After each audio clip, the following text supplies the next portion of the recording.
Hello and welcome everyone. आज के lecture में हम लोग इंग्लैंड में सोशल वर्क का इवोल्यूशन कैसे हुआ ये देखेंगे। इंग्लैंड में सोशल वर्क का इवोल्यूशन की जो हिस्ट्री है वो काफ़ी डीपली रूटेड है हिस्टोरिकल एफर्ट्स में, जो इंग्लैंड के द्वारा किए गए पॉवर्टी को एड्रेस करने के लिए, इनइक्वालिटी को एड्रेस करने के लिए और सोशल प्रॉब्लम्स को एड्रेस करने के लिए। प्री 16th सेंचुरी में क्या है, वॉलंटरी बेसिस पे लोगों को रिलीफ प्रोवाइड की जाती थी चर्च के द्वारा, जिसे हम चैरिटी कहते थे। फिर 16th सेंचुरी वो टाइम पीरियड बना जिसने पूरे विश्व को डायरेक्शन दी। ये एलिजाबेथन पुअर लॉ आता है 1601 में।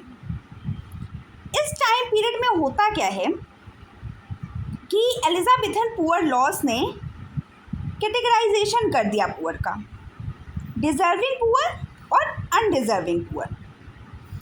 इस कैटेगराइजेशन से हुआ क्या, पूरे विश्व को एक डायरेक्शन मिल जाती है कि हमें किसकी हेल्प करनी है और किसकी हेल्प नहीं करनी है।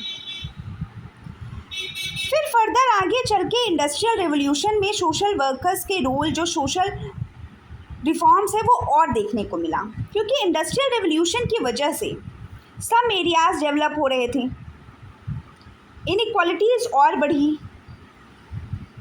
ये इनइक्वालिटीज़ बढ़ने की वजह से उसको एड्रेस करना भी बहुत ज़रूरी था, जिसकी वजह से इंग्लैंड में बहुत सारे सोशल रिफॉर्म्स लाए गए, आवाज़ रेज की गई कि लोगों को न्याय मिल सके। फिर अर्ली 20th सेंचुरी, यहाँ पे हम देख सकते हैं emergence of professional social work. अब सोशल वर्क फाइनली इंग्लैंड में भी प्रोफेशनलाइज हो जाता है, और ये जो प्रोफेशनलाइजेशन है ये होता है लंदन स्कूल ऑफ इकोनॉमिक्स में। उसके बाद 1940s का टाइम पीरियड है और बेवरेज रिपोर्ट आती है, जिसमें वेलफेयर स्टेट का कॉन्सेप्ट हम देखते हैं। इस वेलफेयर स्टेट के कॉन्सेप्ट की आ जाने से होता क्या है पॉसिबल कि सोशल वर्क और स्ट्रेंथन हो गया और सोशल वर्क स्टेट की रिस्पॉन्सिबिलिटी हो गई। अब वेलफेयर स्टेट के कॉन्सेप्ट के आ जाने से स्टेट के द्वारा सोशल वर्क को और स्ट्रेंथ मिली। फिर पोस्ट वॉर पीरियड में ये जो प्रोफेशनलाइजेशन की गति है इंग्लैंड में और बढ़ती गई। अब 21st सेंचुरी में ये प्रोफेशनलाइजेशन ऑफ सोशल वर्क ने मल्टी डायमेंशनल रूप ले लिया, इसने हर एस्पेक्ट्स को कवर करना शुरू कर दिया है। फिर फर्दर हम बढ़ेंगे इसके एक्सप्लेनेशन पे। प्री 16th सेंचुरी का एक्सप्लेनेशन है ये चैरिटी और चर्च बेस्ड रिलीफ। इसमें help for the poor and needy was primarily the responsibility of the church and monasteries.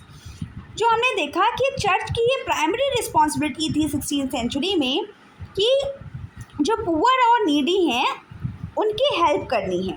ये जो चैरिटी का जो एक्ट होता था वो धार्मिक ड्यूटी थी, कोई फॉर्मल एसेट सिस्टम नहीं था। ये जो भी सपोर्ट दिया जाता था ये इंडिविजुअल जनरॉसिटी के बेसिस पे होता था।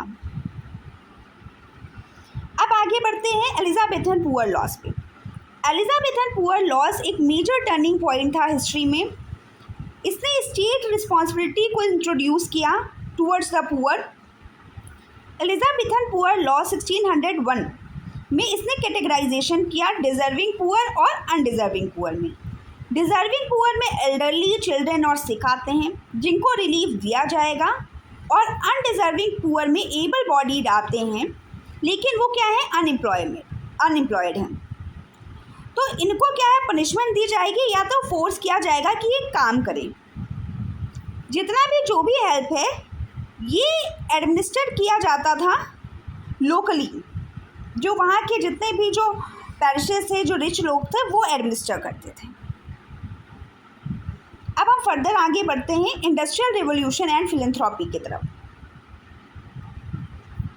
रैपिड इंडस्ट्रियलाइजेशन की वजह से क्या होता है, अर्बन पॉवर्टी आती है, स्लम्स का राइज होता है और चाइल्ड लेबर का राइज होता है। ये इन सब की वजह से सोसाइटी में इनइक्वालिटी बढ़ने लगी, लोगों की प्रॉब्लम्स और बढ़ गई, और और जिस सफरिंग्स को सॉल्व करना एक अहम मुद्दा बन गया। अब क्या वॉलंटरी फिलेंथ्रोपिक ऑर्गेनाइजेशंस बनने लगी। Charity organisation society 1869, settlement movement की शुरुआत होती है। टॉयनबी हाउस में ये शुरुआत होती है इंग्लैंड में।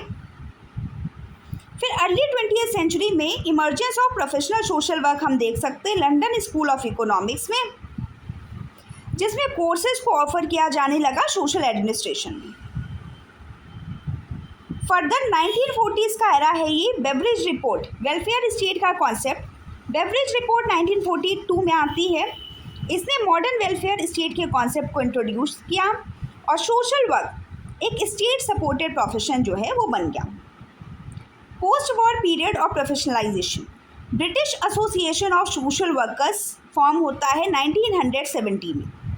सोशल वर्क अब फुल्ली रिकॉग्नाइज्ड हो गया as a professional career. 21st century के डेवलपमेंट्स में हम देख सकते हैं कि मल्टी डायमेंशनल एस्पेक्ट्स को सोशल वर्कर्स कवर कर रहे हैं। चाइल्ड के प्रोटेक्शन में सोशल वर्कर्स आवाज़ रेज कर रहे हैं। मेंटल हेल्थ के इश्यूज में काउंसलिंग की जा रही है। डिसेबिलिटी राइट्स को एड्रेस कराया जा रहा है। डोमेस्टिक अब्यूज़ और क्या है, उनका बढ़ चढ़ के मल्टी एजेंसी कोलैबोरेशन देखने को मिल रहा है ताकि जो भी नीडी लोग हैं उनकी हर प्रॉब्लम्स का समाधान किया जा सके।